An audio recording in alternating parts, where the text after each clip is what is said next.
What? What? Hold on. I'm racing. After I stop, I call you back.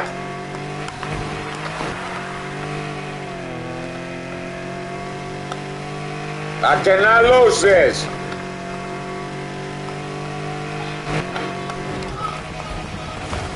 Hold on, Linda.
Okay, what are you talking about? Linda, please. That's all news. Okay. You're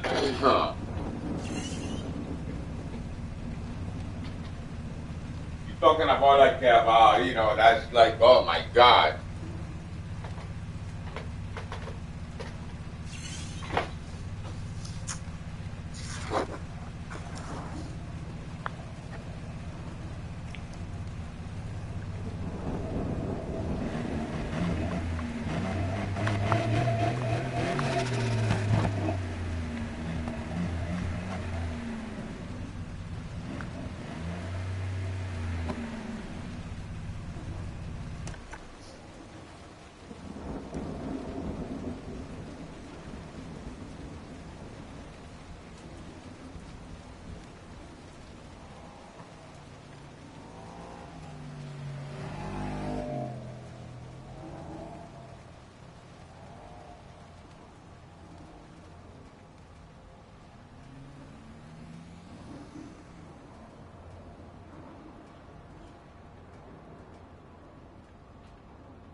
Man, the cops are out for blood today, am I right?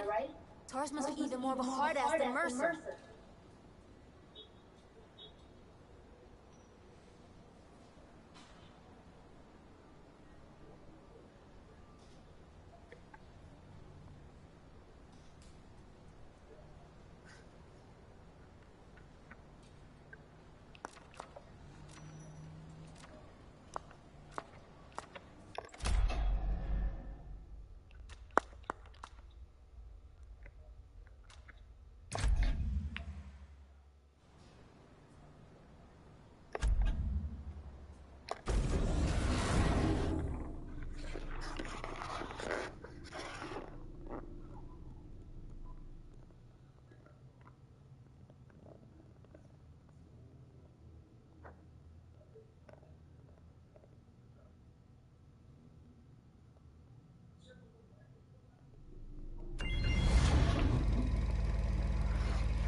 What? It's time? Okay.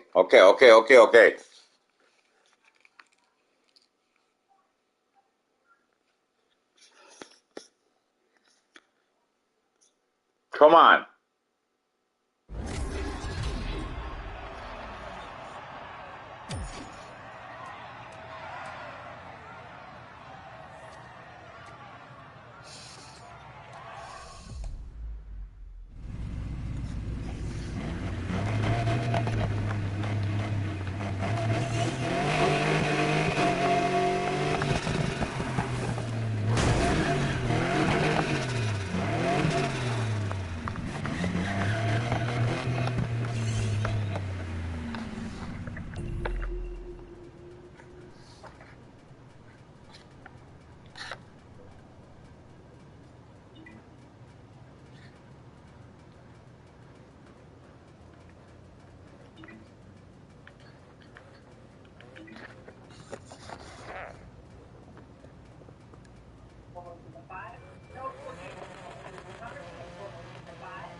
I need something to eat when I'm watching this. Oh, look, Port Pelosi is there. Labor Secretary is going to no longer be in his job after. Oh, look at who's there too. You see that, Lena? He is the designated survivor. Port Pelosi is what's his name? Because he made that announcement. It was a little unusual this morning to see that the president to leave State of the Union Day. That is an unusual. Oh my God! What is that? Oh, my last Osborne. Night and the setup to this speech. You see them, Linda? And I think we have to underscore the fact that this is the first real kickoff of a divided government in Washington. The House Republicans. Oh my God, they must be divided. They're sort of shaking start. Okay. This is what I hate about these people. They must be divided. Legislative proposals that President Biden will put forward will be stalled by the House. Where was you? And we'll see how he kicks in the Trump administration? The election campaign, if he is indeed running. So does he go back to his deal-making roots after a partisan first couple of years, or try to placate the left, who has become more bold and vocal and saying they want him to step aside and they're not interested in his vice president? Wow. We see the cabinet members coming in, Lloyd Austin among them, Secretary of Defense, Lincoln, Secretary of State. It's been a busy weekend, Larry Kudlow, for both of those men. Chinese spy balloon, thankfully for the president, isn't still flying overhead. Thankfully, for $850 billion Pentagon budget, I'm glad we could finally score a Chinese balloon and, do something about it. The intelligence priority went to Beijing and the Chinese Communist Party. Look, my principal interest in this speech tonight is to see if President Biden will make a deal and indicate he's going to make a deal with Kevin McCarthy to cut spending and raise the debt limit so we can stop the inflation, which is robbing the purchasing power of the entire working middle class. That's my biggest issue tonight. Quick thought, Harold? The symmetry and elegance and pageantry of the evening, I marvel at as well. I agree with everything that, not everything that Larry said, but basically the architecture of what he says about we need a deal. I think Dana touched on that as well. But you think about the last time the country saw the House floor was the January 3rd through 7th as the Republicans are trying to pick a speaker. And then to see this and the world to see this, and you see Democrats, Republicans alike shaking hands, embracing one another. Hopefully that portends well for what's coming ahead, and particularly with Dana and Larry so eloquently talking. We'll see if that's a unifying message tonight or how that breaks down. We're going to take a moment here and listen to the action on the floor as we pause for the top of the hour. Again, President Biden just minutes away, and there you see this is a video, man. Judge in the hand of Senator Mitt Romney. Our special coverage of tonight's State of the Union address continues in just seconds.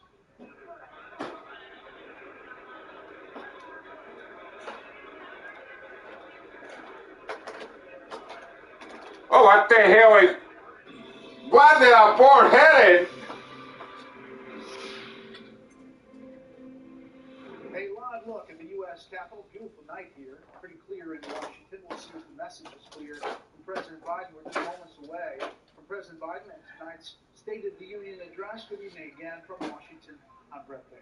And I'm Martha McCallum. Any moment now, President Biden will be announced on the House floor with the familiar call of the House Sergeant at Arms. He will make his way down the aisle, greeted by lawmakers on both sides. You look live at the second gentleman and also the first lady. The president will lay out his agenda to those lawmakers and to you, the American people. Congressional correspondent Aisha Hazni is standing by with a preview of the Republican response. So we begin with House White House correspondent Jackie Heinrich and a preview of the president's speech tonight. Good evening, Jackie. Good evening, Martha. Good evening, Brett. Well, President Biden won't directly assail Republicans tonight. Officials have sent out memos hitting Republicans for everything from Trump tax cuts adding to the deficit to proposals for national abortion bans and also plans to cut Social Security and Medicare. I hope he points all those things out. To a 2024 announcement, but it's not supposed to look like a campaign speech. So the president will instead frame his achievements as progress made against all odds that needs to be protected and continued. Right, Martha? Okay. Jackie, let's go to Aisha Hasnia in Capitol Hill. She has a preview coming up of the Republican response. What's happening there, Aisha? Hey there, Martha and Brett. That's right. So the Republican response tonight comes from Behave yourself tonight, Governor Kamala. Sanders, and this is an interesting pick for a couple of different reasons. First and foremost, she represents the future of the GOP. She is the youngest governor in America right now, and she's part of what some are calling the rising generation. I'm glad Pelosi is there. She's also a really good representation of the entire spectrum of the GOP, from those moderate Republicans all the way to those conservatives. And that's really important for especially House Speaker Kevin McCarthy when you look at the conference that he represents with a wide variety of Republicans. And finally, she took this White House on fairly well during the gubernatorial campaign that she ran, going after the Biden administration's pandemic response, immigration policies. So she is not going to mince words tonight. She's really going to show the difference between the GOP ideology and the left. Guys? Aisha, thank you very much. We're looking live at the House floor there, waiting momentarily to hear from the House Sergeant at Arms, William McFarland, as he comes out in the traditional way, introducing the President of the United States, and then President Biden will make his way down that aisle to a lot of lawmakers, senators, and House members who often angle for that position, to have the shaking of the hands. There's a few of them who are known to be there every single State of the Union address. And there's one of them right there, Sheila Jackson Lee from Texas. She's always there. Let's listen in.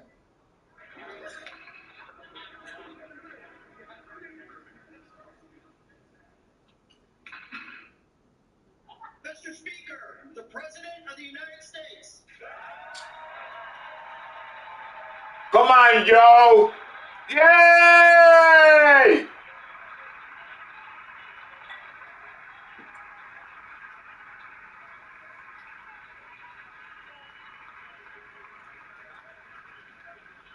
Get the fuck up tonight, Joe.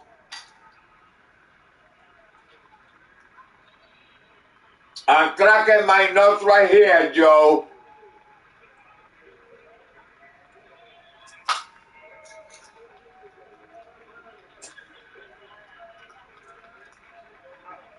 While we watch the president move down the aisle here for a quick thought, good evening to you, Britt.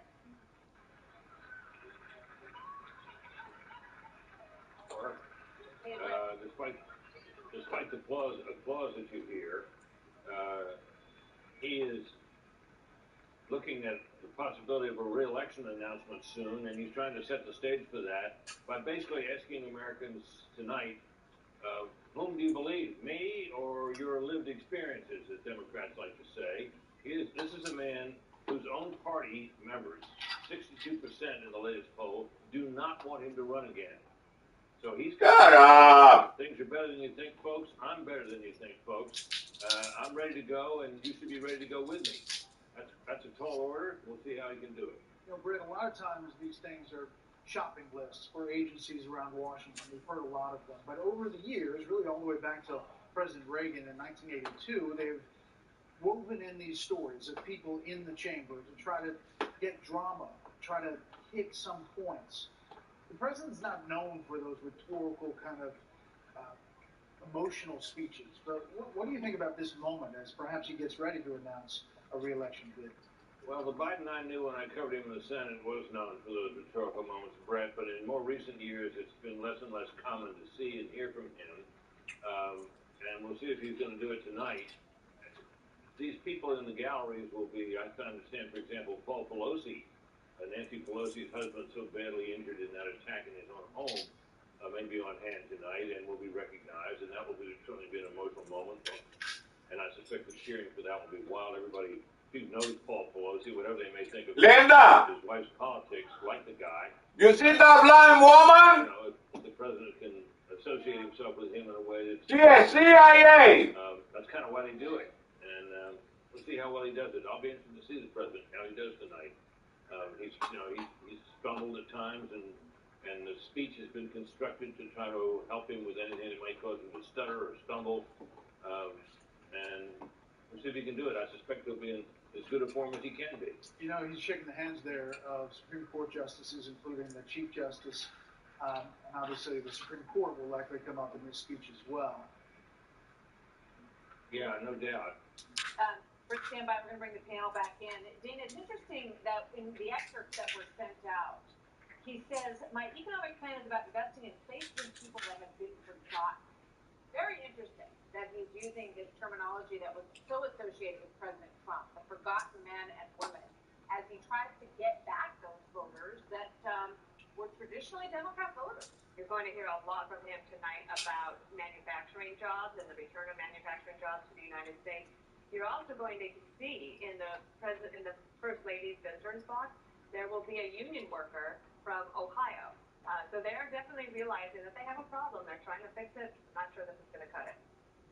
You know, Harold, as we look at the president making his way, we just saw a glimpse of Nancy Pelosi, now Congresswoman Nancy Pelosi, not sitting behind the president for one of these speeches. It is a challenge to be in the minority in the House, and it's a different environment now with Kevin McCarthy as Speaker, different priorities. For Democrats, it's the first time you've not had Gephardt or Pelosi as a minority-majority in a long, long time. She helped usher in a new generation of leadership. But I think for tonight, that group is going to be challenged because they're going to have to come up with ideas also. The president will lay his out, hope the Republicans challenge with good stuff. President's podium receiving the last round of applause here before he gets underway. He typically takes about an hour. We expect that he will do that this evening. And there's an interesting moment.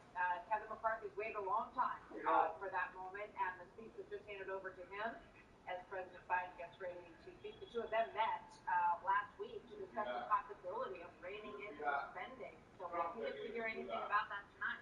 The House Speaker is saying that he's not going to rip up speeches and he's not going to do anything that's going to honor President Biden. And here is President Joe Biden in his second State of the Union.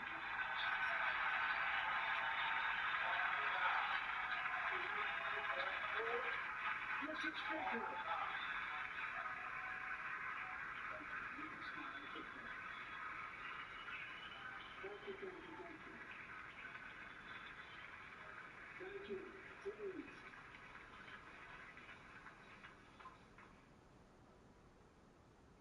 Mr. Speaker, Madam Vice President, our First Lady and Second Gentleman, good to see you guys up there. Members of Congress.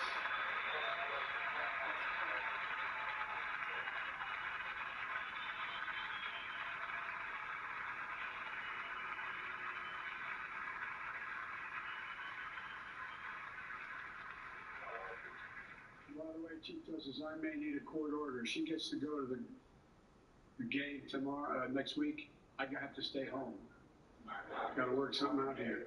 Members of the Cabinet, leaders of our military, Chief Justice, Associate Justice, and retired Justice of the Supreme Court, and my fellow Americans.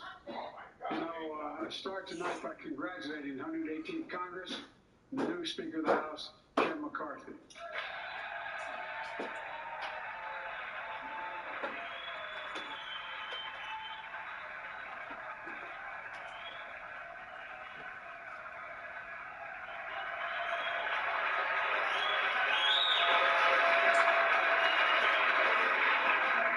Speaker, I don't want to ruin your reputation, but I look forward to working with you.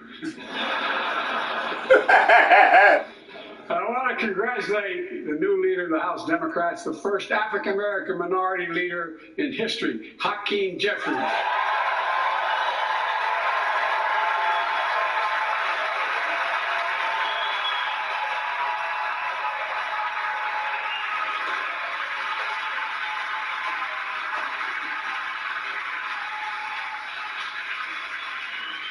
In spite of the fact I campaigned for him. Congratulations to the longest serving leader in the history of the United States Senate, Mitch McConnell. Where are you, Mitch?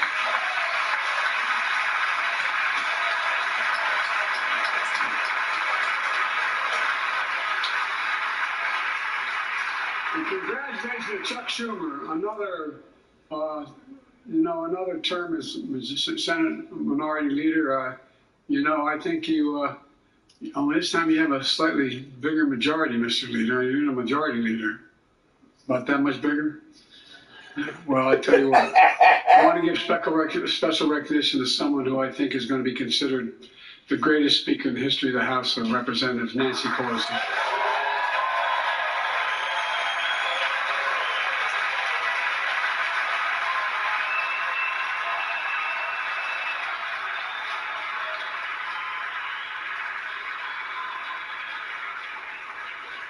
Folks, the story of America is a story of progress and resilience, of always moving forward, of never ever giving up. It's a story unique among all nations. We're the only country that has emerged from every crisis we've ever entered stronger than we got into it. Look, folks, that's what we're doing again. 2 years ago, the economy was reeling. I stand here tonight after we've created, with the help of many people in this room, 12 million new jobs. More jobs created in 2 years than any president has created in 4 years because of you all, because of the American people. 2 years ago,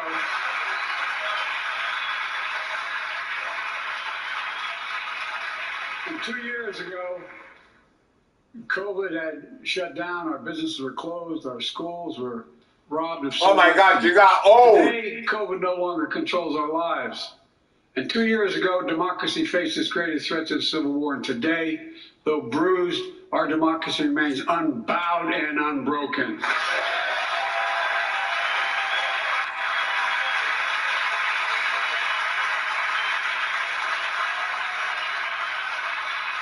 As we gather here tonight, we're writing the next chapter of the great American story, a story of progress and resilience. When world leaders ask me to define America, and they do, believe it or not, actually I can define it in one word, and I mean this: possibilities. We don't think anything is beyond our capacity. Everything is a possibility. You know, we're often told that Democrats and Republicans can't work together. But over the past 2 years, we've proved the cynics and naysayers wrong. Yes, we disagreed plenty. And yes, there were times when Democrats went alone. But time and again, Democrats and Republicans came together to defend a stronger and safer Europe. It came together to pass once in a generation infrastructure law, building bridges connecting our nation and our people. We came together to pass the most significant law ever, helping victims exposed to toxic burn pits. And in fact,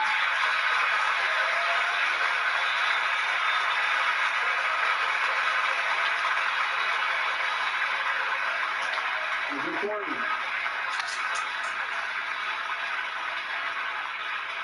And in fact, I signed over 300 bipartisan pieces of legislation since becoming president. From reauthorizing the Violence Against Women Act, to the Electoral Count Reform Act, the Respect for Marriage Act that protects the right to marry the person you love. And to my Republican friends, if we could work together the last Congress, there's no reason we can't work together and find consensus on important things in this Congress as well. That's right. That's right. Folks, you all are as informed as I am, but I think the people sent us a clear message. Fighting for the sake of fighting, power for the sake of power, conflict for the sake of conflict gets us nowhere. That's always been my vision of our country, and I know it's many of yours. To restore the soul of this nation, to rebuild the backbone of America, America's middle class, and unite the country. We've been sent here to finish the job, in my view. For decades, the middle class has been hollowed out in more than, and not no one administration, but for a long time. Too many good-paying manufacturing jobs move overseas. Factories closed down. Once thriving cities and towns that many of you represent became shadows of what they used to be. Along the way, something else we lost: pride, our sense of self-worth. I ran for president to fundamentally change things, to make sure our economy works for everyone, so we can all feel that pride in what we do. Thank you, Joe. To build an economy from the bottom up and the middle out, not from the top down. Because when the middle class does well, the poor have a ladder up, and the wealthy still do very well. We all do well.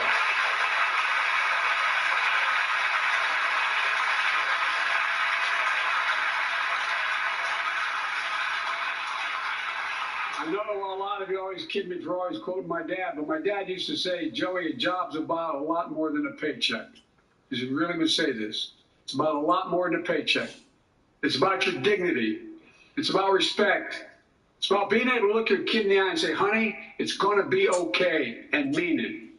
Well, folks, so let's look at the results. We're not finished yet by any stretch of the imagination, but unemployment rate is at 3.4%, a 50-year low. A near record unemployment. Near record unemployment for black and Hispanic workers. We've already created, your help, 800,000 good-paying manufacturing jobs, the fastest growth in 40 years. Wow. Where is it written that America can lead the world in manufacturing? I don't know where that's written. For too many decades, we imported projects and exported jobs. Now, thanks to what you've all done, we're exporting American products and creating American jobs. Folks, inflation has been a global problem because the pandemic disrupted our supply chains, and Putin's unfair and brutal war in Ukraine disrupted energy supplies as well as food supplies, blocking all that grain in Ukraine. But we're better positioned than any country on earth right now. But we have more to do. But here at home, inflation is coming down. Here at home, gas prices are down $1.50 from their peak. Food inflation is coming down, not fast enough, but coming down. Inflation has fallen every month for the last 6 months, while take-home pay has gone up. Additionally, over the last 2 years, a record 10 million Americans applied to start new businesses. 10 million. Yes, and I'm going to be one of them, Joe. Every time someone starts a small business is an act of hope. And Madam Vice President, I want to thank you for leading that effort to ensure that small businesses have access to capital and the historic laws we enacted that are going to just come into being. Standing here last year, I shared with you a story of American genius and possibilities. Semiconductors, small computer chips the size of a fingerprint that power everything, from cell phones to automobiles and so much more. These chips were invented in America. Let's get that straight. They were invented in America. We used to make 40% of the world's chips. In the last several decades, we lost our edge. We're down to only producing 10%. We all saw what happened during the pandemic when chip factories shut down overseas. Today's automobiles need 3,000 chips, each of those automobiles. But American automobiles couldn't make enough cars because there weren't enough chips. Car prices went up, people got laid off. So did everything from refrigerators to cell phones. We can never let that happen again. That's why we came together to pass the Bipartisan Chips and Science Act. That's right. There you go, Joe.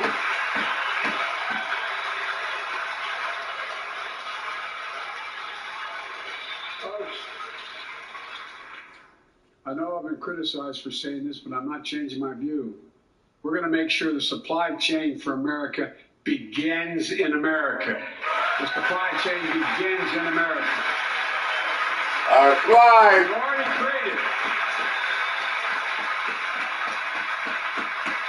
We've already created 800,000 new manufacturing jobs without this law, before the law kicks in. With this new law, we're going to create hundreds of thousands of new jobs across the country. And I mean all across the country, throughout not just the coast, but through the middle of the country as well. That's going to come from companies that have announced more than $300 billion in investment in American manufacturing over the next few years.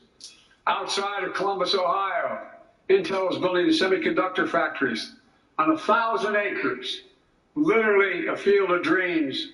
It's going to create 10,000 jobs, that one investment. Wow. 7,000 construction jobs. 3,000 jobs in those factories once they're finished. They call them factories. Jobs paying an average of $130,000 a year. Oh, wow. And many do not require a college degree. Wow. Huh. Jobs. Because we work together, these jobs where people don't have to leave home to search for opportunity. Oh, wow. It's just getting started. Think about the new homes, the small businesses, the medium-sized businesses. You see that, Linda? Going to be needed to support those 3,000 permanent jobs, and the factories that are going to be built. Talk to mayors and governors, Democrats and Republicans, and they'll tell you what this means for their communities. We're seeing these fields of dreams transform to the heartland. But to maintain the strongest economy in the world, we need the best infrastructure in the world. And folks, as you all know, we used to be #1 in the world in infrastructure. We've sunk to 13th in the world. The United States of America, 13th in the world in infrastructure, modern infrastructure. But now we're coming back because we came together and passed the bipartisan infrastructure law, the largest investment in infrastructure since President Eisenhower's interstate highway system.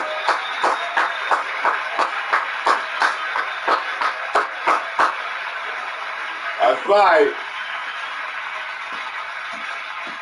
Already we've funded over 20,000 projects, including major airports from Boston to Atlanta to Portland. Projects that are going to put thousands of people to work rebuilding our highways, our bridges, our railroads, our tunnels, ports, airports, clean water, high-speed internet, all across America. Urban, rural, tribal. And folks, we're just getting started. We're just getting started. And I mean it sincerely.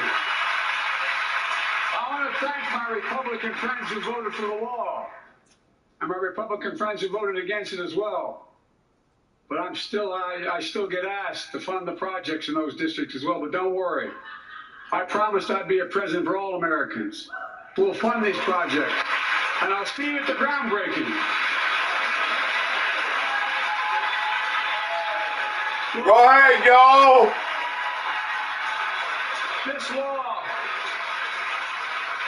This law will further unite all of America. Projects like Brent Spence Bridge in Kentucky over the Ohio River, built 60 years ago, badly needed repairs, one of the nation's most congested freight routes, carrying $2 billion worth of freight every single day across the Ohio River. And folks, we've been talking about fixing it for decades, but we're really finally going to get it done. I went there last month with Democrats and Republicans and from both states to deliver a commitment of $1.6 billion for this project. And while I was there, I met a young woman named Sarah, who's here tonight. I don't know where Sarah is. Is she up in the box? I don't know. Sarah, how are you? Well, Sarah, for 30 years,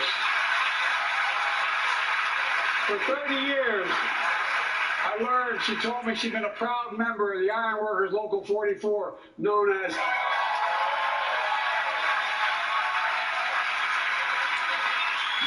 the Cowboys in the Sky. The folks who built Cincinnati's skyline. Sarah said she can't wait to be 10 stories above the Ohio River building that new bridge. God bless her. That's pride. We're building back pride. Look, we're also replacing poisonous lead pipes that go into 10 million homes in America. 400,000 school and child care centers. So every child in America can drink the water instead of having permanent damage to their brain. Look, we're making sure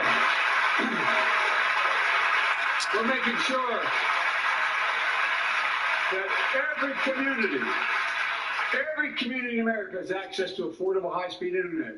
No parent should have to drive by McDonald's parking lot to help them do their homework online with their kids, which thousands are doing across the country. And when we do these projects, and again I get criticized for this, but I make no excuses for it, we're going to buy American. are going to buy America. Folks,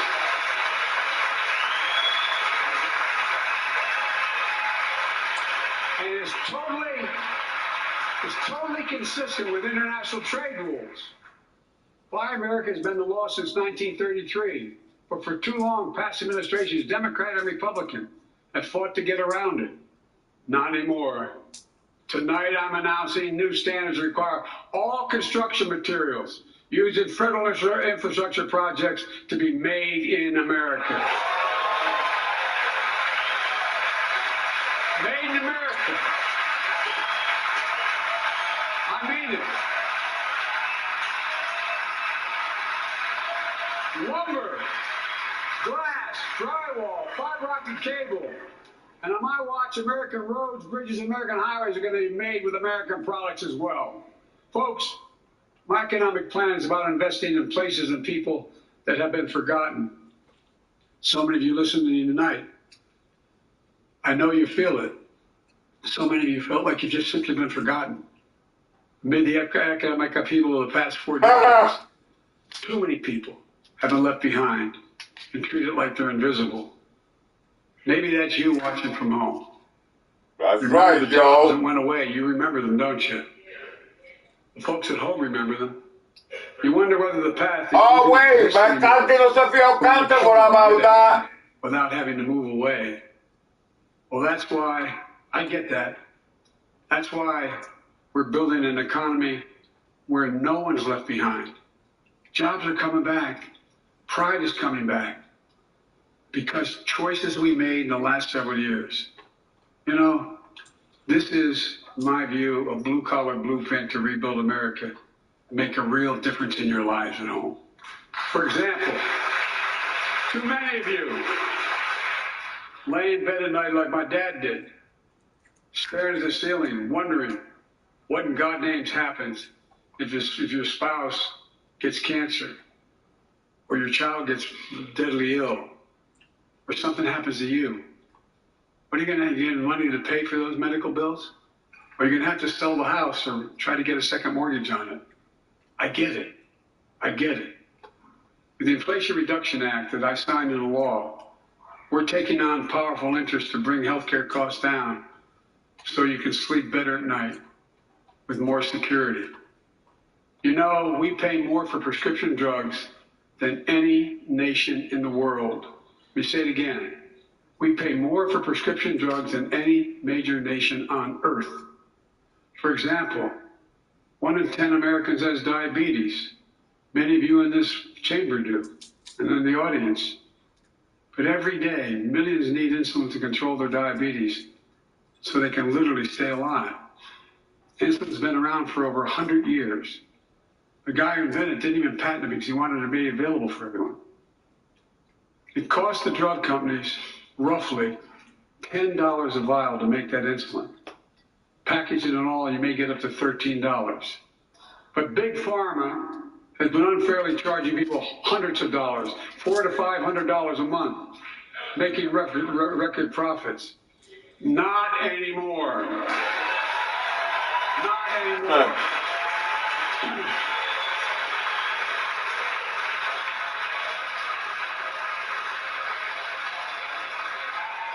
That on Joe.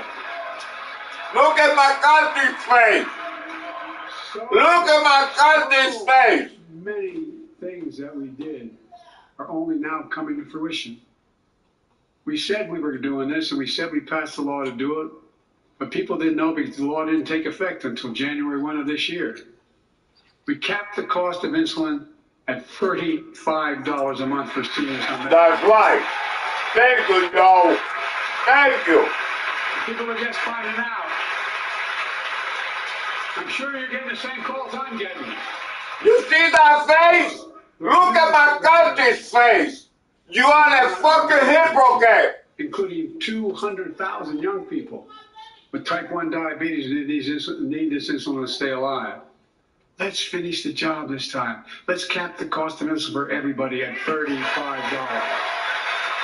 Look at him. Look at him.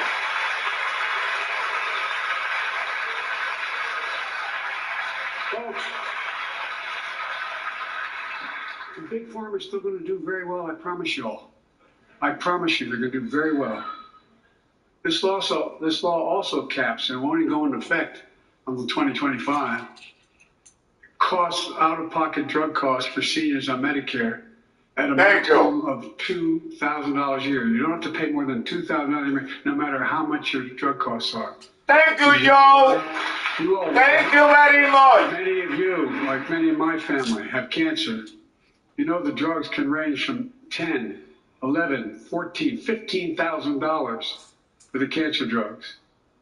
If drug prices rise faster than inflation, drug companies are going to have to pay Medicare back the difference. Oh, wow. We're finally giving Medicare the power to negotiate drug prices. Bringing down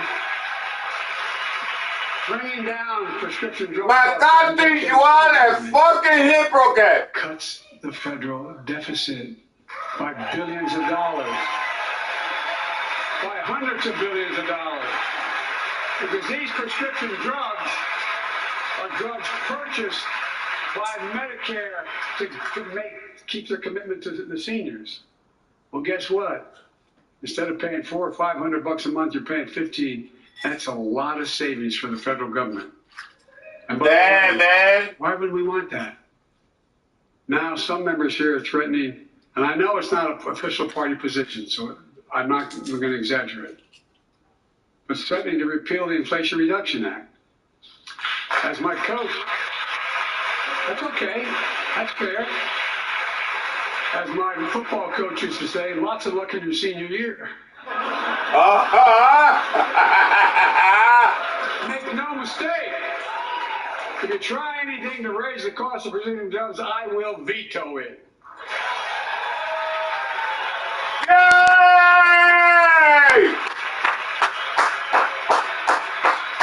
I'm pleased to say that more Americans have health insurance now than ever in history. A record 16 million people are enrolled in the Affordable Care Act. And thanks to the law I signed last year, saving millions are saving $800 a year on their premiums. And by the way, that law was written and the benefit expires in 2025. So my plea to some of you, at least in this audience, let's finish the job and make these savings permanent. That's right, Joe. That's right, Joe.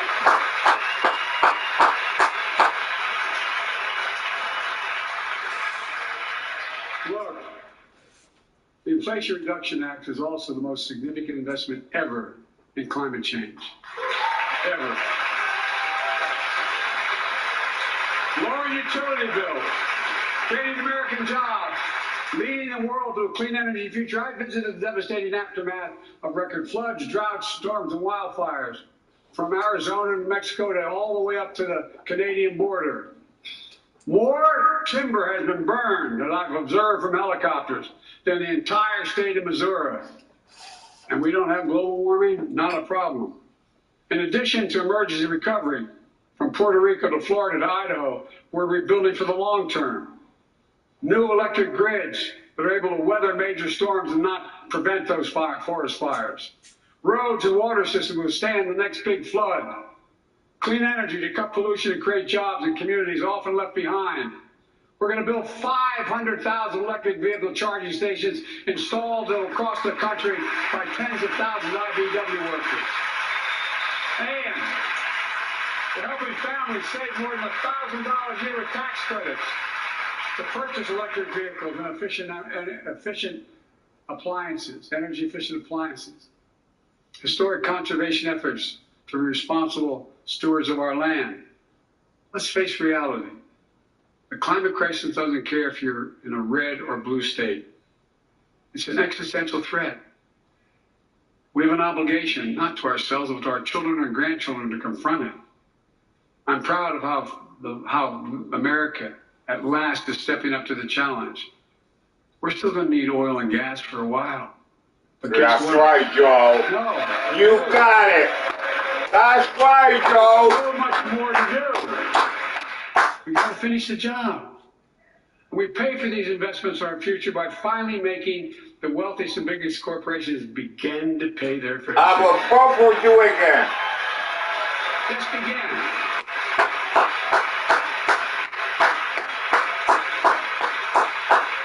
Look, I'm a capitalist. I'm a capitalist, but pay your fair share. I think a lot of you at home agree with me and many people that you know. The tax system is not fair. It is not fair. That's right. Look, the idea that in 2020, 55 of the largest corporations in America, the Fortune 500, made $40 billion in profits and paid zero in federal taxes? Zero? Folks, simply not fair. But now, because of the law I signed, billion-dollar companies have to pay a minimum of 15%. God love them. 15%. That's less than... Go get them, Joe. Get them. Let me be crystal clear. I said at the very beginning, under my plans, as long as I'm president, nobody earning less than $400,000 will pay an additional penny in taxes. Nobody, not one penny. Well, let's finish the job. There's more to do. We have to reward work, not just wealth. Pass my proposal for the billionaire minimum tax. You know, there's 1,000 billionaires in America. It's up from about 600 in the beginning of the term.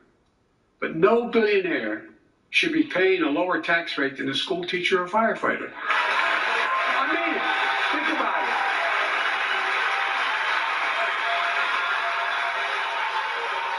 I mean, look.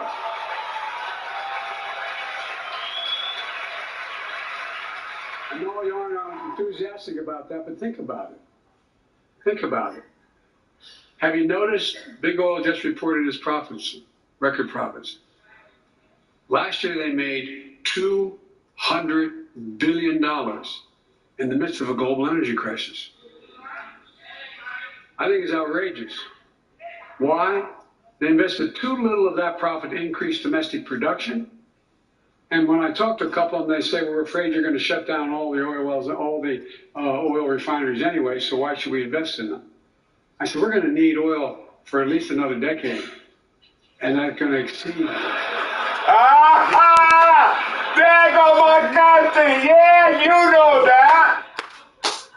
If they had, in fact, invested in the production to keep gas prices down, instead, they used the record profits to buy back their own stock, rewarding the CEOs and shareholders. Oh, Jesus! Corporations ought to do the right thing. That's why I propose we quadruple the tax on corporate stock buybacks and encourage long-term investments. Yeah! My country don't say like that. Yeah, there you go, Joe. Very wealthy to avoid paying their taxes. Instead of cutting the number of audits for wealthy taxpayers, I just signed a law to reduce the deficit by $114 billion by cracking down on wealthy tax cheats. That's being fiscally responsible. In the last 2 years, my administration has cut the deficit by more than $1.7 trillion. The largest deficit... Look at my country's face! Under the previous administration, the American deficit went up 4 years in a row. Because those record deficits, no president added more to the national debt in any 4 years than my predecessor. Nearly 25% of the entire national debt. That's right, Joe. 200 years to accumulate was added by just one administration alone. The last wow! See? I knew it. Check it out. Thank you, Joe. How did Congress respond to that debt? They did the right thing. They lifted the debt ceiling 3 times without preconditions or crisis. They paid American bills to prevent... That's right. That's what happened, Joe. Tonight I'm asking the Congress to follow suit. Let's commit here tonight to the full faith and credit of the United States of America will never, ever be questioned. Some of my Republican friends want to take the economy hostage. I get it. Unless I agree to their economic plans. All of you at home should know what those plans are. Instead of making the wealthy pay their fair share, some Republicans want Medicare and Social Security to sunset. I'm not saying it's the majority. Oh, look at McCarthy's face!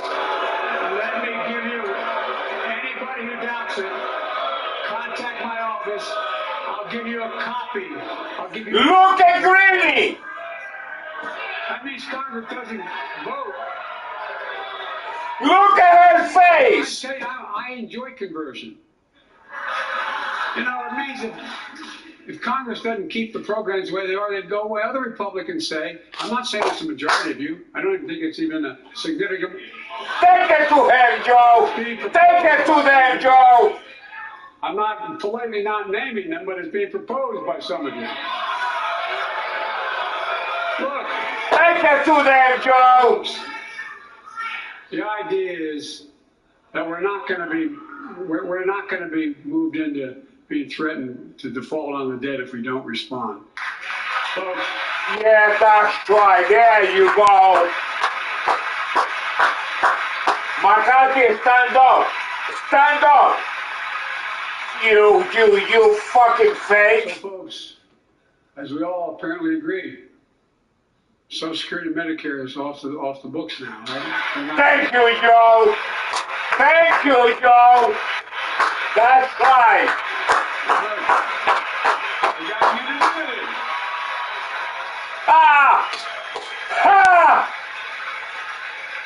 Social Security and Medicare are a lifeline for millions of seniors. Americans have to pay into them from the very first paycheck they started. So tonight, let's all agree, and we apparently are, let's stand up for seniors. Thank you, Joe. You the man. Now you stand up, huh? Thank you, Joe. You the man. We will not cut Social Security. We will not cut Medicare. Those benefits belong to the American people. They earned it. And if anyone tries to cut Social Security, which apparently no one's going to do,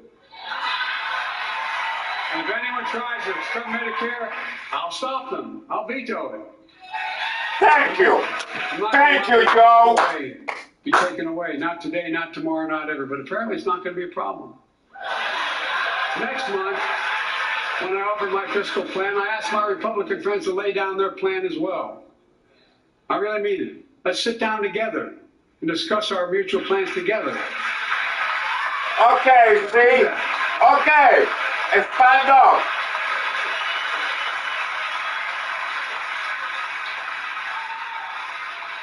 I can tell you, the plan I'm going to show you is going to cut the deficit by another $2 trillion. And it won't cut a single bit of Medicare or Social Security. In fact, we're going to extend the Medicare Trust Fund at least 2 decades. Because that's going to be the next argument. How do we keep it solvent, right? That's right. Well, we'll not raise tax on anyone making under 400 grand, but we'll pay for it the way we talked about tonight by making sure that the wealthy and big corporations pay their fair share. Look. Okay. Here's the That's deal. bad enough, Joe. They're not just taking advantage of the tax code. They're taking advantage of you, the American consumer. Here's my message to all of you out there. I have your back. We're already preventing Americans from receiving surprise medical bills, stopping $1 billion surprise bills per month so far. We're protecting seniors' life savings by cracking down on nursing homes that commit fraud, endanger patient safety, prescribe drugs that are not needed. Millions of Americans can now save thousands of dollars because they can finally get a hearing aid over the counter without a prescription. Look, capitalism. Wow. Without competition is not capitalism. It's extortion. It's exploitation. Last year, I cracked down with the help of many of you on foreign shipping companies that were making you pay higher prices for every good coming into the country. I signed a bipartisan bill that cut shipping costs by 90%, helping American farmers, businessmen, and consumers. Let's finish the job. Pass the bipartisan legislation to strengthen That's right, Joe. enforcement and prevent big online platforms from giving their own products an unfair advantage. That's right. Stopping the Chinese people. Stop the Chinese. My administration is also taking on junk fees. those hidden surcharges too many companies use to make you pay more. For example, we're making airlines show you the full ticket price up front, refund your money if your flight is canceled or delayed. We reduce exorbitant bank overdrafts by saving consumers more than $1 billion a year. Oh, wow. We're cutting credit card late fees. 25% from Are you? Oh my God, Linda. Look, some fees may not matter to the very wealthy, but they matter to most other folks in homes like the one I grew up in, like many of you did. They add up to hundreds of dollars a month. They make it harder for you to pay your bills or afford that family trip. I know how unfair it feels when a company overcharges you and gets away with it. Yeah. Not anymore. We've written a bill to stop it all. It's called the Junk Fee Prevention Act. We're going to ban surprise resort fees that hotels charge on your bill. Those fees can cost you up to $90 a night at hotels that aren't even resorts. The idea that cable, internet, and cell phone companies can charge you $200 or more if you decide to switch to another provider. Give me a break. We can stop service fees on tickets to concerts and sporting events and make companies disclose all the fees up front. And we'll prohibit airlines from charging $50 round trip for family just to be able to sit together. Baggage fees are bad enough. Airlines can't treat your child like a piece of baggage. Americans are tired of being. We're tired. Good for you, Joe. That's right. Good for you. And they think something is wrong with this guy? Us off. For too long, workers have been getting stiffed, but not anymore. We're beginning to restore the dignity of work. For example, I should have known this, but I didn't until 2 years ago. 30 million workers have to sign non-compete agreements with the jobs they take. 30 million. So a cashier at a burger place can't walk across town and take the same job at a burger place to make a few bucks more. Oh my God. But they just changed it because we exposed it. That was part of the deal, guys. Look it up. But not anymore. We're banning those agreements so companies have to compete for workers and pay them what they're worth. That's right. And I must tell you, this is bound to get a response from my friends on my left but the right. I'm so sick and tired of companies breaking the law by preventing workers from organizing. Pass the PRO Act. Because businesses have a right.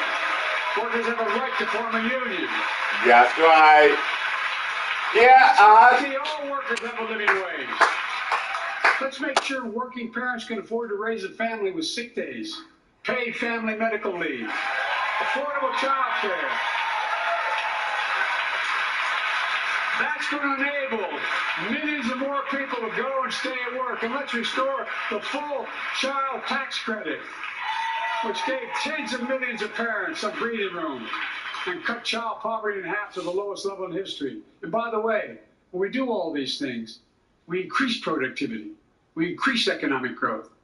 So let's finish the job and get more families access to affordable quality housing. Let's get seniors who want to stay in their homes. Oh my God, Joe. Let's give more breathing room to millions of family caregivers looking after their loved ones. Pass my plan so we get seniors and people with disabilities the home care and services they need. Thank you, Joe. You the man. Who are doing God's work. It sounds like Donald Trump, huh? Oh my God. Restoring the dignity of work means making education an affordable ticket to the middle class.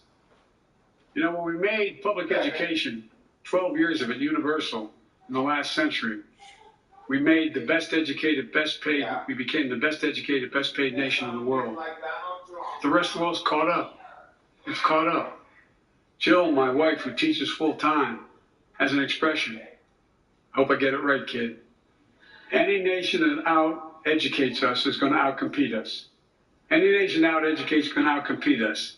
Folks, we all know 12 years of education is not enough to win the economic competition of the 21st century. We want to have the best educated workforce. Let's finish the job by providing access to preschool for 3 and 4 years old.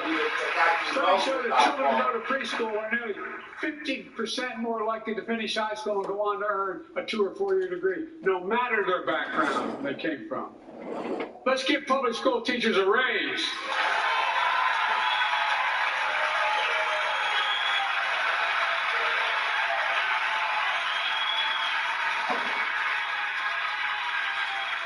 We're making progress by reducing student debt, increasing Pell Grants for working and middle-class families. Let's finish the job and connect students to career opportunities starting in high school. Provide access to 2 years of community college, the best career training in America, in addition to being a pathway to a 4-year degree. Let's offer every American a path to a good career, whether they go to college or not. That's right, Joe. Folks, in the midst of the COVID crisis, when schools were closed and we were shutting down everything, let's recognize how far we came in the fight against the pandemic itself. While the virus is not gone, thanks to the resilience of the American people and the ingenuity of medicine, we've broken the COVID grip on us. COVID deaths are down by 90%. We've saved millions of lives and opened up our country. We opened our country back up, and soon we'll end the public health emergency. But that's called a public health emergency. But we'll remember the toll and pain that's never going to go away. More than 1 million Americans lost their lives to COVID. 1 million. Families grieving, children orphaned, empty chairs at the dining room table constantly reminding you that she used to sit there. Remembering them, we remain vigilant. We still need to monitor dozens of variants and support new vaccines and treatments. So Congress needs to fund these efforts and keep America safe.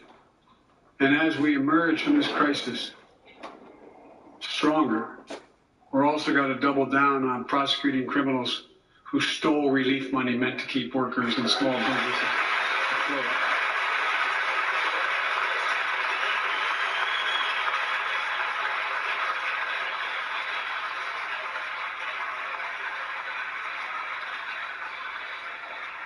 Before I came to office, you remember, during that campaign, the big issue was about inspector generals who would protect taxpayers' dollars and were sidelined.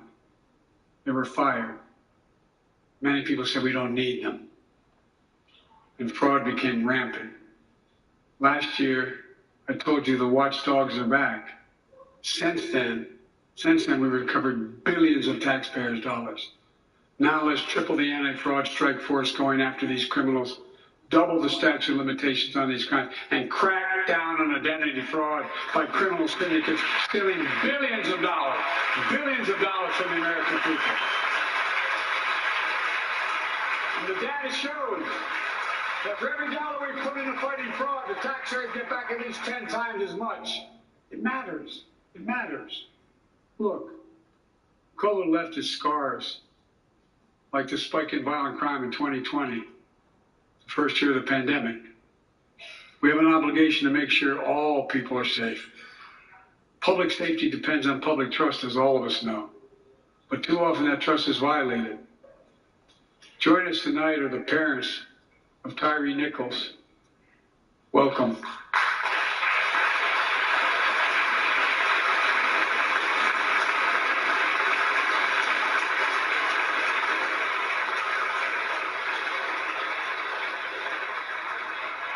I had to bury Tyree last week. As many of you personally know, there's no words to describe the heartache or grief of losing a child. But imagine if you lost that child at the hands of the law. Imagine having to worry whether your son or daughter came home from walking down the street, playing in the park, or just driving a car. Most of us in here have never had to have the talk that brown and black parents have had to have with their children. Bo, Hunter, Ashley, my children, I never had to have the talk with them. I never had to tell them if a police officer pulls you over, turn your interior lights on right away. Don't reach for your license. Keep your hands on the steering wheel. Imagine having to worry like that every single time your kid got in a car. Here's what Tyree's mother shared with me when I spoke to her. When I asked her how she finds the courage to carry on and speak out. The faith of God, she said her son was, quote, a beautiful soul, and something good will come of this. Imagine how much courage and character that takes.